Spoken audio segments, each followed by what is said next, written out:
Sweated to the truth, nothing but the truth. Put my hands on the Bible, y'all point me to the booth. Sweated to the truth. Yo, what's going on, people? So we got a good one for you all today. So Michael Irvin calls out his son on his cap rap. That's my new name for it, cap rap. Me personally, I don't think that he did it intentionally.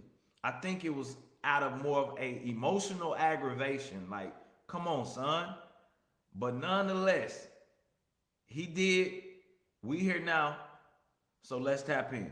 Child has been blessed with gifts and talents that can take him and change the outcome for his family. But everybody's not meant to go where you're going. And sometimes some of the people that have helped you get to these places, it's hard to say, man, I appreciate all the work and all the things that you've done when we've had nothing and you've helped. But I got to continue to move and go forward and try to do things the right way. And sometimes that means you don't got to cut people off, but you got to distance yourself a little bit. You can't be with people all the time and running around. I got a son. He raps. His rap name is Tut Tarantino.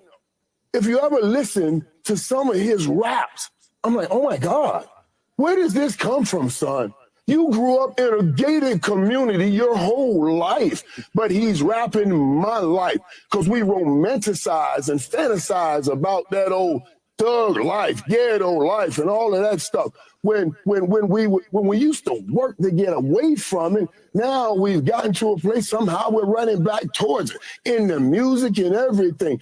You know, in the days I was coming up, all of those guys that you see, the John Morant's, them hanging around, those guys were still around us, Key. But it was they were like, get out of here. Stop doing this. You got a chance to make it out of here the right way. So those guys would try to tell you to stop being in these neighborhoods. Stop hanging out. Go do what you have to do.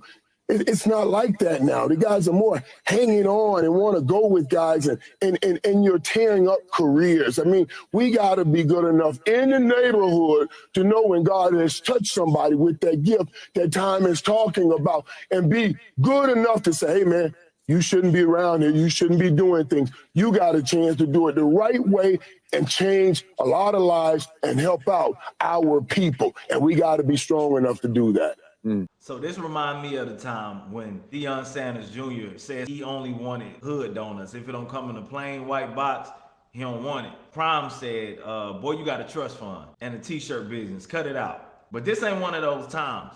Prime's son was playing football. He wasn't really trying to act like he was from the hood or put that image out there. As with Michael Irvin's son, he's putting out this kind of music as if he's lived that kind of life. My life crazy, it's amazing. Sometimes it feel like a maze. Bought a Smith and it's 380, busting out his front. Order whip and try going crazy. All this money, it's a shame. No bunny, low with coke, choking shorty out, no cane. Now again, I don't believe that this was intentional. I think it was more of an emotional aggravation. But nonetheless, in today's time, bruh, we know rappers ain't gonna want to do a song with you once they find out the real about you. They start to taking shots at you. And then you got social media who will not let you lay that stuff down. So I wouldn't be surprised if homie diss his own pops. We know that it ain't far from family members nowadays because we see what's going on with Boosie and his daughter. But I agree with everything that he's saying. You don't have to try to portray something that you're not in order to make it, regardless of how media puts things out and says that this is how black people have to act in order to be loved, in order to be accepted. We live in the 21st century now. A lot of that stuff is getting exposed to where people are seeing, hey, a lot of y'all are sellouts, a lot of y'all are culture vultures, a lot of y'all are coons, a lot of y'all are still on the plantation, y'all just oppressing our people, and a lot of people are being called out for that. I never thought that rappers were for the culture. Anyway, a lot of music that they put out is not to build up, it's not to encourage, it's usually pulling people down and causing them to go backwards. It's creating fatherless homes, convicts, drug dealers, drug addicts, and it never was just anything that built up the black community. I always seen mainstream hip hop culture as the enemy to black culture. But there's one thing I want to push back on. I never liked how the hood always showed love to those who had promising careers in sports or rapping. They would always say protect them. I remember Deion Sanders posting this on his Instagram not too long ago. You can't be a gangster and an athlete. Athletes have morning workouts, eat, school, eat, practice, eat, homework, pray, sleep, repeat. Athletes have no time to be in the streets being gangster. Back when I was a shorty, the streets had rules and codes they lived by. If a youngster had the talent, the streets and the OGs protected and provided for their young man or woman to make certain they stayed on the right path. Nowadays, the youngsters with talent are attracted to the streets more than the dream, and the hood and the streets are allowing this foolishness to happen. Let's restore order, please. Athletes ain't gangsters and gangsters ain't athletes. Let's look out for one another. Please, Coach Prime.